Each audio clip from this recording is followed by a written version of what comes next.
Tu peux épouser des défunts. Est-ce que vous n'avez jamais eu ce genre d'histoire où on dit telle personne, elle s'est retrouvée mariée là-bas, après on a vu qu'il était mort. Et les enfants sont toujours présents. Mais quand la personne est découverte, le mari ou la femme en question disparaît. Beaucoup de morts reviennent sur la terre sous l'ordre de leur roi. Et ils épousent des êtres humains. Et tenez-vous bien, ils sont capables de faire même des enfants. Ça s'est déjà produit dans le livre de Genèse. La Bible dit les fils de Dieu, les esprits, les anges, ont vu les filles des hommes et ils ont été séduits.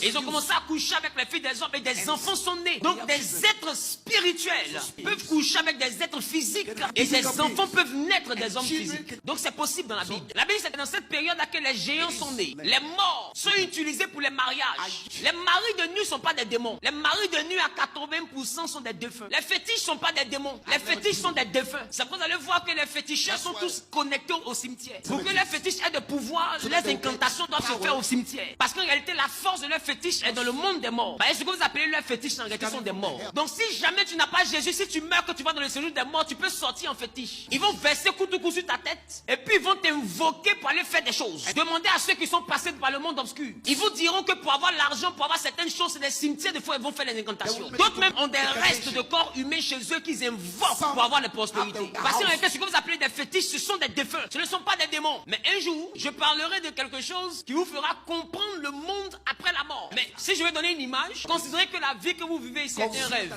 Et la vraie vie, c'est quand vous allez vous réveiller. Et quand on se réveille, c'est en fait, ici on dit il est mort. Mais en réalité, il vient de se réveiller. On se réveille dans l'autre monde. Mais ici, nous rêvons. Voilà pourquoi la Bible dit l'homme vit et disparaît comme un songe. Parce que le monde que tu vis ici est un rêve.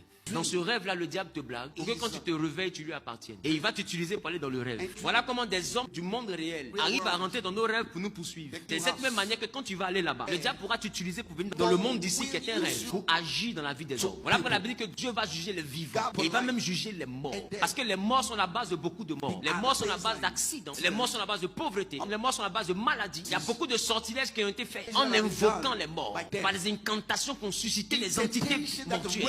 C'est pas l'esprit de mort. L'esprit de mort est un démon. C'est l'esprit des morts. L'esprit des morts est fait des esprits des défunts. Laissez-moi vous dire à la vérité. Et puis on va quitter dedans. Les démons sont des exilés sur la terre. Ils ont été chassés du ciel. Sur la terre, ils sont fâchés. Mais ils n'ont pas de pouvoir d'action. Les démons n'agissent pas. Je pousse un peu plus.